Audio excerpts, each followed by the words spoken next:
Hello students, class 6 के बच्चे ध्यान देंगे। मैथ में चैप्टर 4 ये फिनिश्ड हो गया था, जिसमें आप इंटीजर्स पढ़ रहे थे और इसके चार ऑपरेशन, मैथमेटिकल ऑपरेशन जो होते हैं उसको भी आप लोगों ने पढ़ा। और आज हम चैप्टर 5 शुरू करने जा रहे हैं, फ्रैक्शन। इसके पिछले क्लास में भी आप फ्रैक्शन पढ़ चुके हैं और वहाँ आपको बताया गया था कि fraction is a part of whole. यानी अगर कोई सिंगल ऑब्जेक्ट है तो आप उसको इक्वल पार्ट्स में अगर बांट देंगे, कितने भी पार्ट कर दीजिए, ये कंडीशन ये है कि इक्वल होना चाहिए। तो उस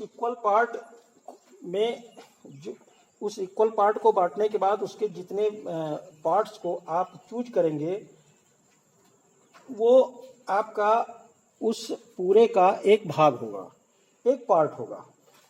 तो आज इस चैप्टर में हम आपको फ्रैक्शन के बारे में बताएंगे और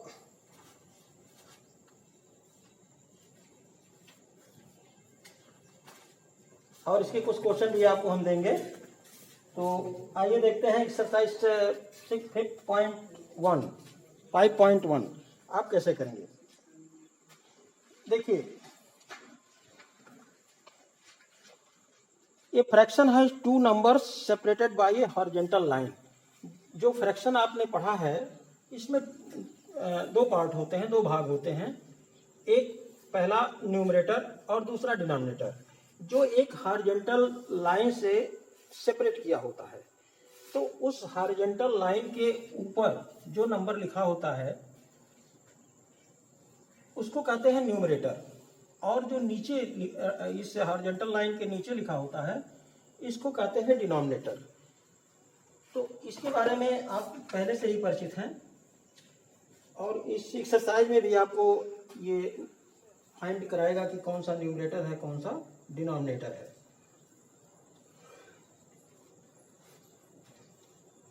अब देखिए, ये हमने कहा कि इसके पहले जो आपने फ्रैक्शन पढ़ा कि कोई सिंगल ऑब्जेक्ट है और इसके इक्वल पार्ट्स किए गए हैं।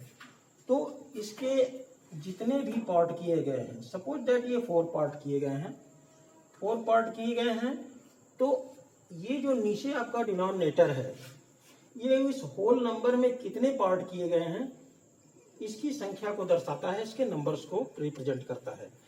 और जो न्यूमरेटर होता है इस पूरे होल में जितने पार्ट किए गए हैं उस पार्ट्स में से कितने पार्ट्स चूज किए गए हैं, कितने पार्ट्स कलेक्ट किए गए हैं। तो जैसे मान लीजिए ये 3 पार्ट आपने कलेक्ट कर लिया और एक पार्ट छूट गया और टोटल पार्ट कितने हैं 4। तो ये जो चूज किए गए पार्ट हैं उसको हम रिप्रेजेंट करेंगे फ्रैक्शन में 3/4। अब देखिए एक्सरसाइज 5.1 में क्या दिया हुआ है। पहला क्वेश्चन दिया है, write down fractional number of the following fractions. इसमें आपको फ्रैक्शन दिए हुए हैं।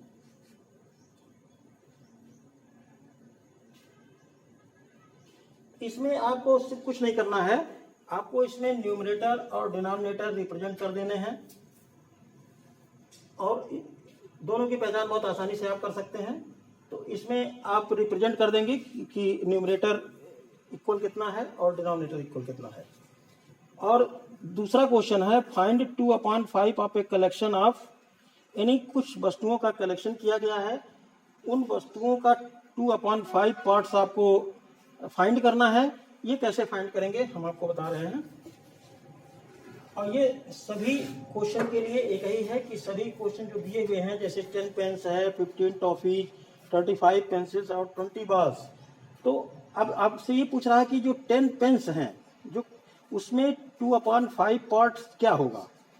तो इसको कैसे सॉल्व करेंगे। 2 का फर्स्ट 2/5 of 10 pence। अब देखिए इसको सॉल्व करना बहुत सिंपल है। आपकी जगह आप मल्टीपल कर दीजिए 2/5 इंटू 10। अब इसको सिंप्लीफाई कर दीजिए, 5 1 जा 5, 5 2 जा 10। तो डिनोमिनेटर में आपका कुछ नहीं बचा और numerator multiply by numerator is equal to 4 pence. तो सिमिलरली आप सारे क्वेश्चन इसको इसी तरह से करेंगे। 2/5 ऑफ 15 टॉफीज और 35 पेंसिल्स और 20 बॉल्स। सेम एज है थर्ड, इसमें कह रहा है ड्रा पिक्चर्स, लेकिन आप पिक्चर्स बिल्कुल नहीं बनाएंगे। सेम एज क्वेश्चन 2 की तरह आप सिर्फ फाइंड करेंगे कि 3/4 पार्ट इस पूरे कलेक्शन का कितना होगा। यानी अगर 14 बैट्स है तो उसका 3/7 पार्ट कितना होगा, नंबर में कितना होगा। जिस तरह से दूसरा फाइंड किया उसी तरह से तीसरा फाइंड करेंगे। और क्वेश्चन 4 में right the fraction representing the shaded portion. अब देखिए शेडेड पोर्शन ये दिया है, ये फिगर बना हुआ है, एक स्क्वायर है, उसका उसमें 4 पार्ट्स किए गए हैं और उस 4 पार्ट्स में ये इस तरह से है स्क्वायर और इसमें 4 पार्ट कर दिए गए हैं और ये ऊपर का पार्ट ये कलर कर दिया गया है। और कहा इसमें आपसे पूछा गया है कि जो शेडेड पोर्शन है यानी जो कलर्ड है, ये पूरे का कौन सा भाग है, इसको फ्रैक्शन के रूप में कैसे रिप्रेजेंट करेंगे। तो हमने आपको बताया कि इसमें पहले तो जितने पार्ट हैं वो डिनोमिनेटर होगा आपका, यानी जो आपका होल है उसमें कितने पार्ट किए गए हैं। तो ये जो आपका फिल इन द ब्लैंक्स है, इसमें जब आप फ्रैक्शन भरेंगे तो पूरे पार्ट होल में जितने पार्ट हुए हैं उसको नीचे लिख देंगे 4, और उसमें से शेडेड पार्ट कितने हैं 1, तो 1 पार्ट है, ये हो गया आपका न्यूमरेटर और फ्रैक्शन में इसको रिप्रेजेंट करेंगे 1/4। सिमिलरली आप क्वेश्चन 4 के जितने बाकी क्वेश्चन हैं इसको भी आप करेंगे। और इसके अपोजिट क्वेश्चन 5 है shade the desired spot of the below given figure. इसमें आपको फ्रैक्शन दिया है और उस फ्रैक्शन के थ्रू आपको जो फिगर दिया है उसको आपको शेडेड करना है, नहीं कलर्ड करना है या शेड कर दीजिएगा किसी भी तरह से। जैसे पहला दिया है इसमें 6 पार्ट हैं और उसमें से 5 पार्ट शेड किया गया है। तो ये 6 पार्ट में से आप कोई भी, क्योंकि सब इक्वल हैं, इसमें से कोई भी 5 पार्ट आप शेड कर दीजिएगा। तो इस तरह से बाकी क्वेश्चन हैं इनको भी कर दीजिएगा। क्वेश्चन 6 में कुछ नहीं करना है, ये एक चार्ट बना हुआ है, एक कॉलम में आपका फ्रैक्शन लिखा है, दूसरे में न्यूमरेटर और डिनोमिनेटर आपको अलग अलग उसमें रिप्रेजेंट कर देना है। यानी जैसे 2/5 फ्रैक्शन है और न्यूमरेटर के नीचे लिख देंगे आप 2, क्योंकि न्यूमरेटर आपका 2 है और डिनोमिनेटर 5। तो ये एक्सरसाइज 5.1 6 क्वेश्चन है। इस वीडियो को देखिएगा आप और इसके माध्यम से आप समझिएगा और एक्सरसाइज 5.1 कंप्लीट करिएगा। नेक्स्ट वीडियो में आपको हम representation of fraction on A number line बताएंगे। धन्यवाद।